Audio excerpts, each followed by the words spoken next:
¿Qué tal mis hermanos y mis hermanas? Aquí estoy con el clip número, a ver qué dice allá, número 21 de Reflexiones en tiempo de cuarentena. En esta oportunidad vamos a abordar los votos del Nazario. Eso está en Números capítulo 6. Hemos venido hablando de la vida de Sansón, hemos venido observando cada una de sus conductas y aprendimos que Sansón fue pedido por Dios con votos nazarios desde antes de que naciera y se le indicó que eso iba a ser para él su consagración desde que naciera hasta que muriese. Aprendimos también que Dios le dijo a su madre cuando la llamó a criar a Sansón, a instruirlo correctamente dentro de los votos nazarios, que ella también se privara de tomar sidra o vino o cualquier fruta que viniera de la vid o cualquier cosa que viniera de la vid, ni vinagre ni ninguna de estas cosas. Entonces aprendimos todas estas cosas, que fue algo que se le indicó justamente a la mamá de Sansón. Ahora vamos a ir a capítulo 6 del libro de los Números para que podamos nosotros analizar qué es un voto nazario. Primero, cuando se le llama a Jesús que él es nazario, eso es incorrecto porque él era nazareno, más no nazario. El nazario tenía ciertos votos que, donde vayamos leyendo el capítulo 6, vamos a darnos cuenta que Jesús no podía haber estado practicando el nazariato por debido a las prohibiciones que habían, que él, o no prohibiciones, sino a los votos que se hacían, porque era algo de forma voluntaria que se hacían, que el Jesús hacía una práctica diferente a esto, por lo tanto no podía ser nazario. Se le llama nazareno no por los votos, repito, sino por donde vivió durante un tiempo. Vamos a Números capítulo 6, los versos a partir del 1. Habló Jehová a Moisés diciendo: habla a los hijos de Israel y diles, el hombre o la mujer. Esto es importante porque no solamente el hombre podía hacer votos nazarios, sino que la mujer también podía hacer votos nazarios. De ahí que la mamá de Sansón es llamada a practicar justamente ese tipo de consagración para cuidar a su hijo e instruirlo en justicia. El hombre o la mujer que se aparte haciendo voto nazario para dedicarse a Jehová se abstendrá de vino y de sidra. Fue lo que le dijo el ángel a ella, y es lo que un nazario debe de practicar. No beberá vinagre de vino, ni vinagre de sidra, ni beberá ningún licor de uvas, ni tampoco comerá uvas frescas ni secas. Las uvas secas es una pasa, son como las pasas, no puede comer nada de eso, ni nada que tenga que sea derivado justamente de la uva. Todo el tiempo de su nazariato, de todo lo que se hace de la vid, desde los granitos hasta el ollejo, no comerá. Verso 5. Todo el tiempo del voto de su nazariato no pasará navaja sobre su cabeza. Pasar navaja sobre su cabeza no solo implicaba un corte de pelo, sino el raparse. Eso es a lo que se refiere el texto, el rapado, pasar navaja sobre la cabeza. Hasta que sean cumplidos los días de su apartamiento a Jehová, será santo, dejará crecer su cabello. Lo que está diciendo es que el nazariato no solo era voluntario, sino que podía ponérsele fin. En el caso de Sansón no, porque el caso de Sansón era algo que Dios pidió desde que naciera hasta que muriera. Todo el tiempo que se aparte para Jehová no se acercará a persona muerta. No solo dicen no tocará a persona muerta, sino no se acercará a persona muerta. Ya aquí podemos empezar a analizar algunas cosas de nuestro Señor Jesucristo. Uno, tomó vino. Es más, no solo tomó vino, multiplicó el vino, convirtió el agua, mejor dicho, convirtió el agua en vino. Y tomó vino, por tanto es así que le llamaban el bebedor. No porque se embriagara, sino porque tomaba vino. También se acercó a las personas para resucitarlas, por lo tanto también tuvo esa cercanía que va en contra de este verso número 6. Por lo tanto, ya solo con eso nosotros vemos que Jesús no podía haber estado practicando votos nazarios, ni se le podía haber llamado nazareno debido a los votos nazarios. Verso 7 del capítulo 6 de Números. Ni aun por su padre ni por su madre, ni por un hermano ni por su hermana, podrá contaminarse cuando mueran, porque la consagración de su Dios tiene sobre su cabeza. O sea, lo que está mostrando es que ni siquiera la cercanía, el amor que tuviera por el padre o por la madre debía estar por encima del voto nazario. ¿Por qué? Porque el voto nazario es justamente una consagración de la mente, por eso se representa en la cabeza y se dice que la consagración está en la cabeza porque es una forma de pensar, cosa que Sansón no estaba practicando correctamente. Todo el tiempo de su nazareato será santo para Jehová. Todo el tiempo de su nazareato será santo para Jehová. Voy a hacer una pausa aquí, voy a hablar un poquito más de Sansón. Resulta que Sansón es escogido para el nazareato por Dios desde antes. Acuérdese que una de las enseñanzas es que era una mujer con un futuro o con una vida definida, con una vida con propósito, de la misma manera que Sansón. Lo que nos enseña esto a nosotros es que el hecho de que el Señor nos llame a su servicio no significa que nosotros vamos a responder a ese llamado consecuentemente. Podría ser que el Señor nos llame a un servicio, que el Señor nos indique lo que tenemos que hacer y nosotros caminemos como Sansón o como Jonás en la dirección opuesta. Eso es lo que demuestra, aparte de la misericordia y la compasión de Dios, demuestra realmente a un Dios que nos da la oportunidad de adorarlo de forma voluntaria. Él nos dice a nosotros que Él quiere que hagamos algo, usted y yo lo sabemos. Nosotros en nuestro corazón sabemos cuando Dios quiere que nosotros hagamos algo para Él. Cuando Dios quiere que le sirvamos en un área, que podría ser en la iglesia, que podría ser en nuestra familia, que podría ser en nuestro barrio. Pero al final de cuentas, usted sabe cuando el Espíritu Santo, no aquellas personas que dicen que Dios me mandó a hacer algo, pero realmente lo que está moviéndolos son sus deseos personales. Es cuando hay una convicción de que Dios lo mandó a hacer algo. Y casi siempre cuando Dios lo manda a hacer algo a uno es cuando uno no quiere. No, yo no quiero hacer eso, eso no me toca a mí, eso no me gusta, eso no es para mí. Porque hay un rechazo, igual que la conducta de Jonás, hay un rechazo a lo que Dios está diciendo, porque Dios por lo general nos llama donde tenemos nosotros que hacer un esfuerzo para hacer las cosas, ¿no? Donde nos es fácil. El Señor lo dijo muy claro cuando habló de amar a los enemigos. Amar a los que los aman, eso es muy fácil, eso cualquiera lo hace. Pero amar a los que no les aman, amar a los enemigos, eso ya es otra cosa.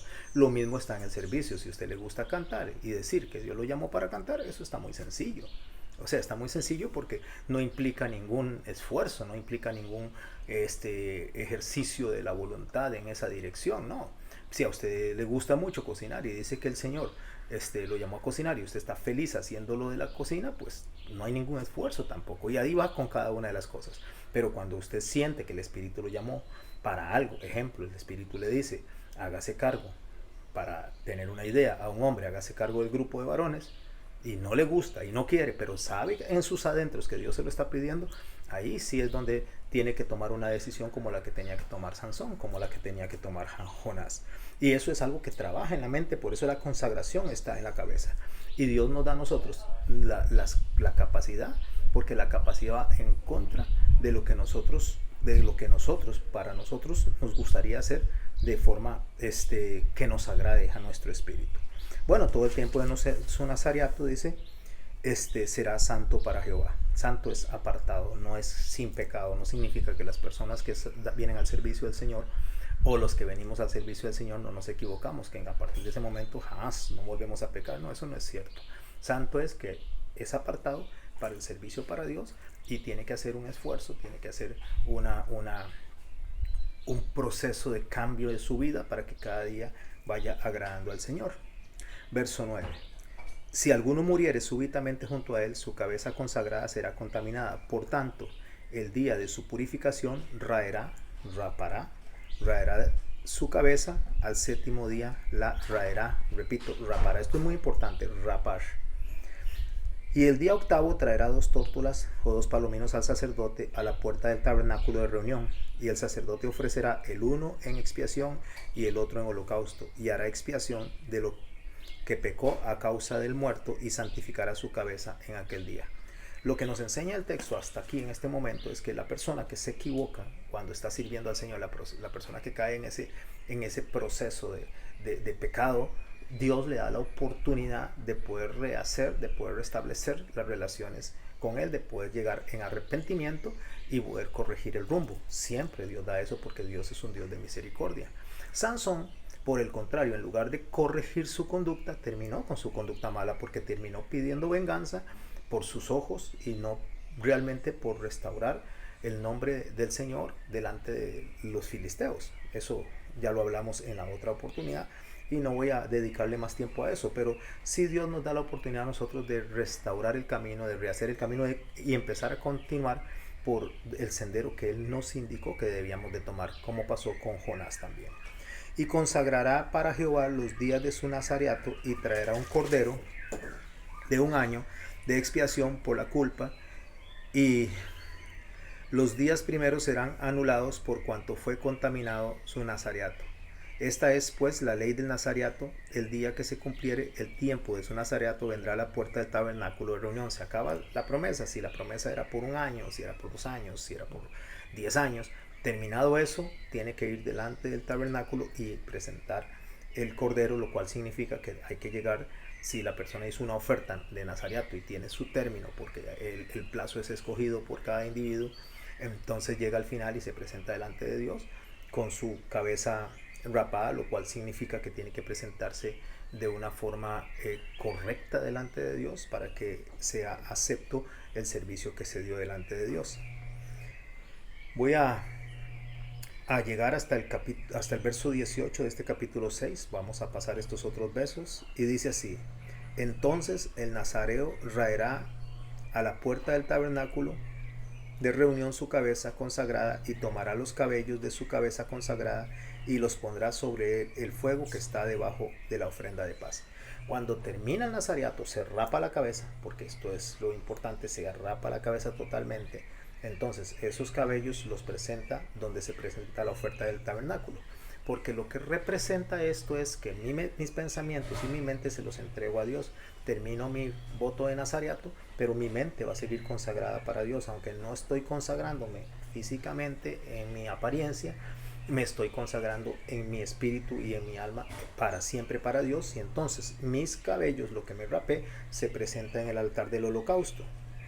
Después que hace esto, dice el verso 19, después tomará el sacerdote la espaldilla,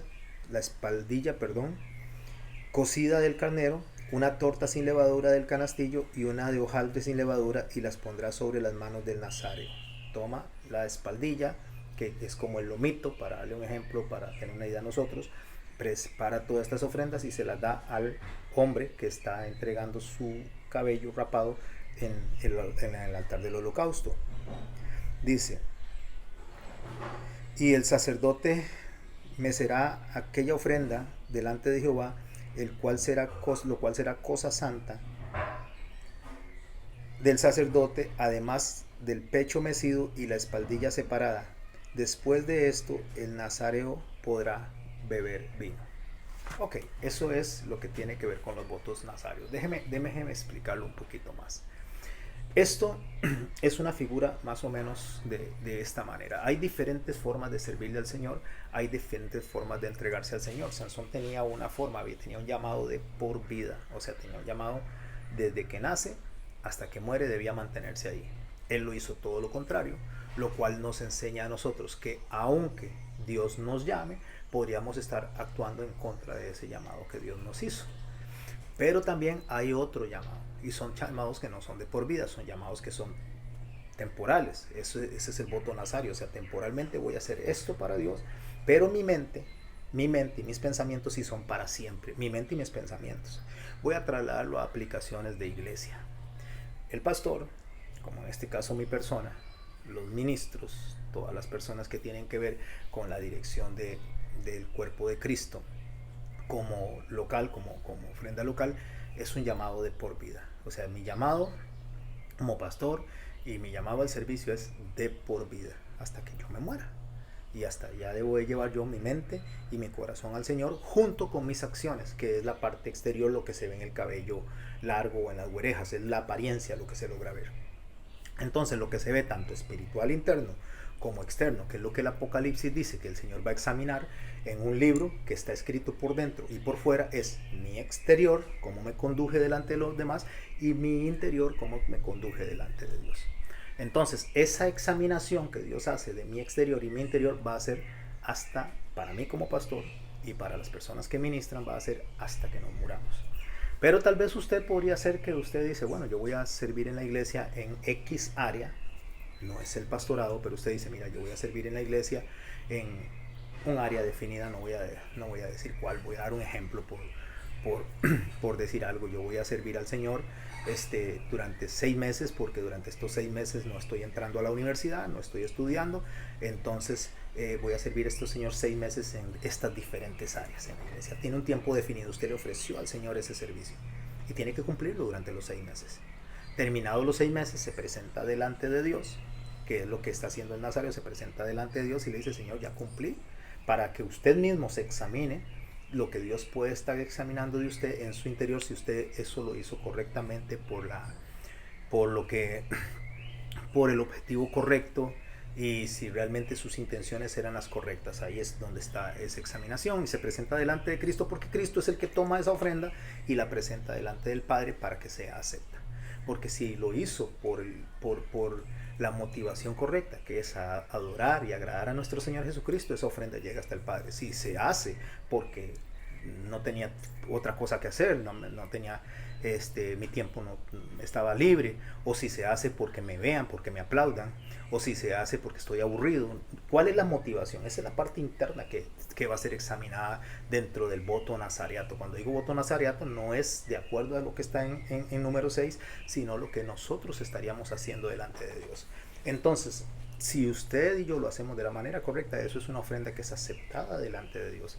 Mientras está esa ofrenda, nosotros no podemos ni deberíamos de hacer ciertas conductas, siempre espiritualmente, siempre mentalmente, al estar alejados de eso. Pero, ejemplo, si usted prometió esos 6 meses y resulta que cada 8 días usted tiene que ir a hacer algo a la iglesia o algo a la congregación que usted prometió, pero lo hace cada 15, cada 22, porque usted dice: bueno, la verdad es que esto es por pasar el rato, entonces eso hace que su voto sea infructuoso delante de Dios, porque entonces su voto no fue genuino. Porque cuando uno promete algo, uno lo debe de cumplir. Ahora, por eso es que quiero hacer la separación entre un voto de por vida de un voto temporal. Son dos cosas que se pueden hacer. Si sus circunstancias cambian, ejemplo, si su trabajo le permite a usted que los jueves da un servicio a la iglesia en un área, pero resulta que el trabajo se lo cambiaron, y resulta que ese trabajo que a usted le cambiaron y ahora resulta que los jueves no puede ir a hacer ese servicio, usted puede perfectamente ir delante de la persona, delante del pastor, y decirle: me cambiaron el horario de trabajo, y delante de Dios usted va con su corazón totalmente genuino y le dice: Señor, me cambiaron, yo deseo trabajar para ti, yo deseo servirte, pero me cambiaron el horario. Eso es un voto nazareato, son votos temporales, son votos, pero yo no, a mí me pueden cambiar lo que sea, que yo tengo que seguir haciendo lo que Dios me mandó, el ministro tiene que seguir haciendo lo que Dios le mandó hasta que se muera. Bueno, Sansón era de la misma manera. A Sansón no tenía que variarle las circunstancias absolutamente nada de su vida ni de la entrega al Señor. A Sansón no tenía por qué desviarlo absolutamente nada. Fue algo que ya estaba definido por Dios, como lo dijimos en la otra, para él y para su madre, y también para su padre. ¿Por qué quise abordar esto del voto nazareato? Porque en el voto nazareato aprendemos muchas cosas.